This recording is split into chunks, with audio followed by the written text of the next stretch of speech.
हम डिस्कशन कर रहे हैं द लिमिटेशन एक्ट परिसीमा अधिनियम 1963 1963। इसमें भाग एक की दो धाराएं, भाग एक का नाम है प्रारंभिक। इसमें दो सेक्शन है। सेक्शन एक में है संक्षिप्त नाम विस्तार और प्रारंभ, और सेक्शन दो में है परिभाषाएं। सेक्शन एक में संक्षिप्त नाम विस्तार और प्रारंभ, इसमें तीन उपधाराएं हैं। धारा एक में उपधारा एक है कि यह अधिनियम परिसीमा अधिनियम 1963 कहा जा सकेगा।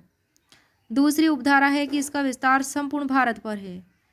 तीसरी उपधारा है कि यह उस तारीख को प्रवर्त होगा जिसे केंद्र सरकार शासकीय राजपत्र में अधिसूचना द्वारा नियत करे। ये बातें धारा एक में दी गई हैं। नेक्स्ट है धारा दो। परिभाषाएं इस एक्ट में जब तक कि संदर्भ से अन्यथा अपेक्षित न हो। तो क में आती है परिभाषा आवेदक, एप्लीकेंट के बारे में। आवेदक के अंतर्गत कौन कौन आता है? पहला है इसमें पॉइंट अर्जीदार आता है। दूसरा है वह व्यक्ति जिससे या जिसके माध्यम से आवेदक आवेदन करने का अपना अधिकार व्युत्पन्न करता है। तीसरा आता है इसमें वह व्यक्ति जिसकी संपदा का प्रतिनिधित्व आवेदक द्वारा निष्पादक, प्रशासक या अन्य प्रतिनिधि के तौर पर किया जाता है। नेक्स्ट है परिभाषा ख में आवेदन।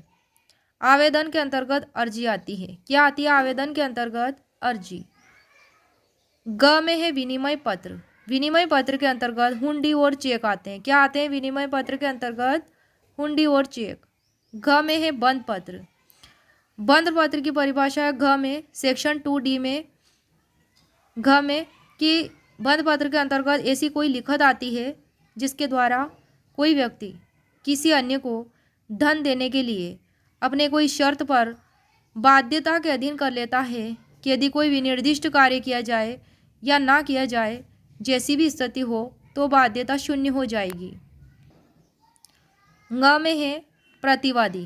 प्रतिवादी के अंतर्गत आता है पहला पॉइंट वह व्यक्ति जिससे या जिसके माध्यम से प्रतिवादी यह दायित्व व्युत्पन्न करता है कि उस पर वाद लाया जा सके।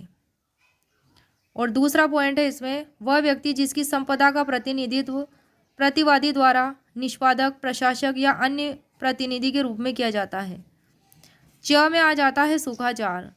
सुखाचार के अंतर्गत संविदा से उद्भूत न होने वाला ऐसा अधिकार जिसके द्वारा कोई व्यक्ति किसी अन्य की मृदा के किसी भाग को या किसी अन्य की भूमि में उगी हुई या उससे संलग्न या उस पर अस्तित्ववान किसी चीज को हटाने और अपने लाभ के लिए विनियोजित करने का हकदार होता है।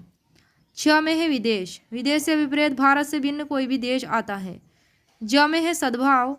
कोई भी बात जो सम्यक सतर्कता और ध्यान से नहीं की गई, सद्भावपूर्वक की गई नहीं समझी जाएगी, अगर वह सम्यक सतर्कता और ध्यान से नहीं की गई है तो। झ में है वादी। वादी के अंतर्गत आता है ए में है क्लोज ए में वह व्यक्ति जिससे या जिसके माध्यम से वादी वाद लाने का अपना अधिकार व्युत्पन्न करता है। कौन करता है? वादी करता है वाद लाने का अपना अधिकार। बी में है बी क्लोज में वह व्यक्ति जिसको संपदा का प्रतिनिधित्व वादी द्वारा निष्पादक, प्रशासक या अन्य प्रतिनिधि के रूप में किया जाता है। किस रूप में किया जाता है? निष्पादक, प्रशासक या अन्य प्रतिनिधि के रूप में। य यानी कि जे। परिभाषा जे यानी कि य में है परिसीमा काल। परिसीमा काल से वह परिसीमा काल अभिप्रेत है जो किसी वाद, अपील या आवेदन के लिए अनुसूची द्वारा विहित है। इसके लिए वाद, अपील या आवेदन के लिए और विहित काल से वह परिसीमा काल अभिप्रेत है तो उस एक्ट के उपबंधों के अनुसार संगणित परिसीमा काल हो। ट यानी कि के में है वचन पत्र।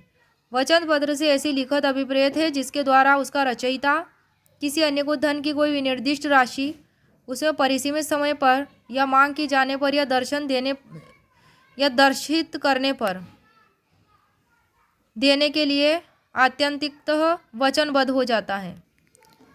वचन पत्र से ऐसी लिखत अभिप्रेत है जिसके द्वारा उसका रचयिता किसी अन्य को धन की कोई विनिर्दिष्ट राशि उसमें परिसीमित समय पर, जो उसमें लिमिट लगा हुआ उस समय पर या मांग की जाने पर या दर्शन पर देने के लिए आत्यंतिकतः वचनबद्ध होता है, वह वचन पत्र है। ठ है यानी कि एल। एल मतलब ठ वाद।